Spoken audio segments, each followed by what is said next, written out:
You know, I was in talks with Sega back in the day. They were going to make Trumpwalker, where I save America, just like Michael saves the kids. It was going to be huge, bigger than Sonic, all but right, we get it. You almost got into the game industry. But why are we playing this, Don? I thought we were supposed to go back to Xenoblade 2 today. I actually wanted to play for once. Look, Barack, I miss Michael, okay? He was a good guy, hated on for no reason. He had all the fame, all the money, but no childhood. They targeted him because of who he was, just like they do to me.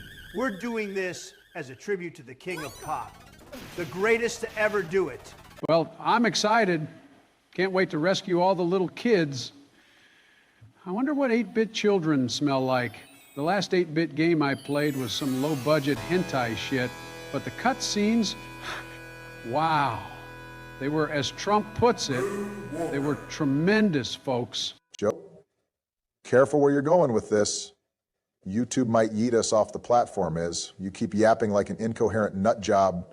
You say the wrong stuff, and it's literally game over for us. Oh, for the love of... Joe, just play the game and don't make this weird. That's why I'm making you go first. You can be my test dummy. Gladly. Time to moonwalk my way to victory. No one can kill me. If they do, I'll just respawn in Kmart. So when do I get to play, Don? After you? You're not worthy. You didn't know Michael. I challenged Biden because at least he's got motivation when kids are involved. That might actually push him to do something right for once. You'd be better off just sucking on your own toes than playing this game. You're not worth the chair you sit in. You're really making this a whole thing, huh? I'm sure Michael would love this, truly. You are really making him fucking proud. Of course, this is serious business. Now shut up and watch Joe fail so I can show you how it's done. This will be over in no time. All right, Don, I gotta ask, what exactly was this game Sega was supposedly making about you? And it's not Trump walk, you're just an egotistical maniac. Be legit, dude. Oh, Barack, it was going to be huge. Me and Michael, side by side, saving the world. It was an adventure game, but with creatures you could catch and train. Very innovative. You travel to different cities, battle enemies, collect powerful allies, and become the greatest of all time. It kind of sounds like Pokemon. Excuse me? No! This was before Pokemon, Joe. Nintendo stole the idea from us. Sega had the blueprint, and then, boom! Nintendo comes out of nowhere with their little Pikachus and Bulbasaurs. In our game, the final boss was supposed to be Rosie O'Donnell, not some weird magical possessed animal.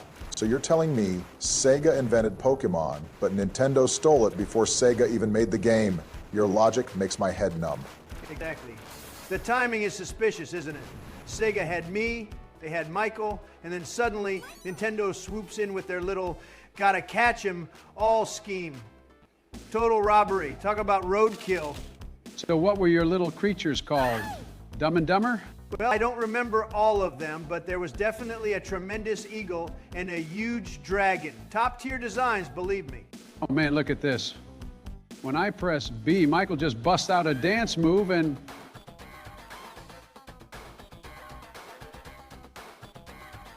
Wait, hold on. He just killed everyone on screen? Yeah, Joe, that's called star power, something you wouldn't know anything about. The only star power you have is when people are laughing at you for either making a gaffe or the time you pooped your pants on D-Day. If anything, that is what lost you the election more than anything, Brandon. That's actually kind of cool, but also completely ridiculous. What, do the enemies just drop dead from sheer awe? No, Barack, it's called having presence. Something you'd understand if you weren't sidelined from playing these games. Oh man, this reminds me, remember when we went to that club together, Don? This part of town reminds me of the ghetto you brought me to. You wanted to keep it on the down low. Said you would rather get your ass cheeks popped like a balloon than being caught hanging out with me. I remember that. Oh, I remember it very well, Joe. You embarrassed the hell out of me. Okay, now I definitely need to hear this story. So picture this, VIP section, top tier club, the best champagne, the finest women, everything top notch. And then there's Joe sitting there like a lost puppy. Suddenly some old school soul music comes on. Marvin Gaye, I think, and Joe jumps up real excited. He's like, I gotta move, man, I gotta let loose. This was back in 2017, so he actually knew how to get out of bed past 8 at night, believe it or not. Damn straight I still got moves. Don't tread on me, Barry. Yeah, well, those moves almost got you killed. You took 2 steps forward, did some kind of weird shuffle spin, and bam! You threw your back out so bad you collapsed like a sack of potatoes right there on the dance floor. It went crazy viral on Instagram and Snap until the deep state took it down. People were screaming, the DJ stopped the music, the lights came on, security thought someone got shot, and you're just laying there groaning like an old man who fell out of his recliner. Had to call an ambulance. I just left Brandon there after that. I wasn't dealing with that stupid bullshit. And good job dying again. Michael would really be happy about your terrible skills. What a disservice. Promise me you'll never get into a bar fight. You'd probably sniff someone's kid and get the fuck beaten out of you, and not backing you up. I'd totally protect you, but why would I though? Now hold on, that was a freak accident. Back in my day, I could cut a rug with the best of them. It was an off day, man. My daughter Ashley couldn't shower with me that day because she was doing crack with Hunter without me. Talk about greedy kids right there. Joe, you were like 75 when that happened. You were no spring chicken. You're a headless chicken that is still finding a way to drown in 2 inches of shallow fucking water. Joe, you should really be more careful. Doesn't matter, but I'll tell you what, if this game was made today, I'd add a little update. Instead of dancing to beat enemies, every time you save a kid, you get to sniff him. Just a little sniff. No, hear me out. Every time you take a deep whiff, you power up, just like in real life.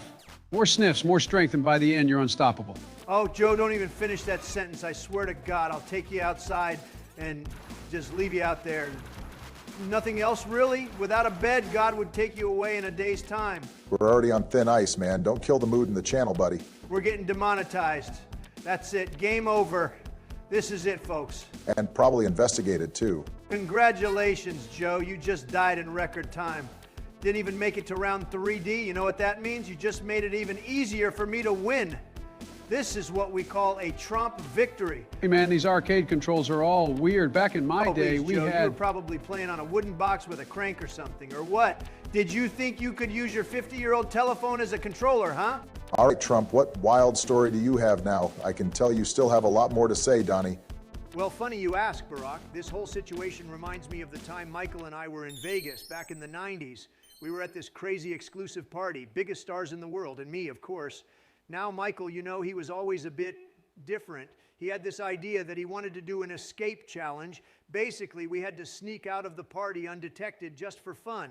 He was a shy guy. The more time he spent around other people, the more he closed up. I was glad I was one of the few he felt safe and comfortable with that wasn't a young child on his Neverland ranch. What, like hide and seek? He treated you like a kid because he tried living his childhood after his peak. Makes a lot of sense you have a, like, 3rd grade reading level. You suck, Don, but continue. Fuck you, but no, Joe. It was more like a heist movie, except we were breaking out instead of in. So we're sneaking past security, dodging paparazzi, climbing over some fences. Well, I wasn't climbing, but Michael was very nimble, like a cat. And then, just when we think we're free, who gets caught? Not me, not Michael. No, it's Donnie Osmond. What a guy. Wait, Donnie Osmond? Yes, the guy was following us the whole time, trying to prove he could be as sneaky as Michael. But he trips over a garden gnome and lands face first into the pool. Security grabs him, and meanwhile, Michael and I just casually stroll out the front door. Never got caught. Absolute legend move. And this reminds you of me losing at Moonwalker how? Because, Joe, just like Donnie Osmond, you thought you were slick, but you fell flat on your face like the little bitch boy you are. And now I get to walk through this game like a winner, just like I did that night. Man, I don't know, Jack. Those kids don't like me. They were all running to Michael and not through the screen and into my arms. It's like they're afraid of me or something. Joe, what are you talking about? The kids love me. They adore me. They all want to be me when they grow up. Smart, successful, great hair, the whole package. I don't blame them for not jumping into your arms. It's not like the code in the game doesn't let them break the 4th wall or something. I know, man, I don't see it. But hold on, what the heck just happened? Michael walked up to the chimp and now he's... What the hell? He's meddled. He's shooting lasers. I saw that earlier, but I thought I was still high or I was seeing something. What is going on with that? Oh, wow, that's actually pretty crazy. And the fact that he didn't even voice act in the game, so for dialogue, it's just Michael saying, ow, super loudly. It's weird, but funny. Oh yeah, that was Robo-Michael. Very powerful. It's like he just said, I'm done dancing, time to obliterate. some bad guys. But why? Why does he turn metal just for touching a chimp? I know eat only some biology and anatomy, and that makes less sense than my bowels after eating anything but chocolate chip ice cream. Joe, that's not important. What's important is that this is clearly a Star Wars ripoff. But you know what? I didn't even care, because it was cool. Michael could have ripped off every sci-fi movie ever made, and I still would have thought it was amazing. So you're saying you don't mind ripoffs if they're cool? Exactly. That's the Trump doctrine. Oh boy, now this right here, this takes me way, way back, Jack. Back in the old Wild West, when times were rough and the law was just a badge and a gut feeling. We had fellows just like this, jumping out of carriages and saloons, guns drawn, ready for a good old-fashioned standoff. Reminds me of the time I personally took down Billy the Kid himself in a duel. So intense, they wrote about it in books nobody reads anymore. Oh, great, here we go again. Another episode of Biden's time-traveling tall tales. Joe, I don't even know where to start with that. You were not alive in the 1800s. You didn't know Billy the Kid. You were never in a gunfight, and you sure as hell weren't some legendary gunslinger. Oh, but I was, Barack. You just weren't there to see it. They called me Sheriff Joe, the fastest draw this side of the Mississippi. Had a big old standoff right in the middle of Dodge City. Dust was kicking up in the wind. The townsfolk were watching from behind barrels and windows, and there I was, standing tall, my trusty revolver at my hip, staring down an entire gang of outlaws with nothing but my nerves of steel and a pack of chewing tobacco. Joe, I'm begging you, just admit that none of this ever happened. You weren't in the Wild West. You weren't some gunslinger. The only shootouts you've ever had were probably with a Nerf gun at your grandkid's birthday party. You know what, Donald? Just let him finish. If we interrupt him now, he'll just start over from the beginning, and I'm not sitting through this twice. So there I was, high noon, the sun in my eyes, a tumbleweed rolling by, and my fingers twitching over my holster, ready for the fastest draw in history. Billy the Kid smirked at me, tipped his hat, and in a blink, bang! Before he even had time to pull his pistol, I had already fired 15 shots, one for each outlaw in his gang.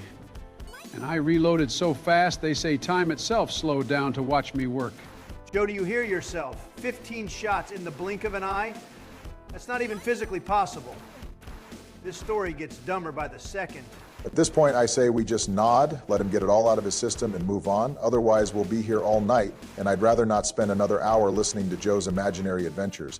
Well, if you boys don't believe me, that's your loss. But let me tell you, the legend of Sheriff Joe lives on in the hearts of those who were there that day. If history had gone just a little different, they'd be making movies about me instead of Wyatt Earp.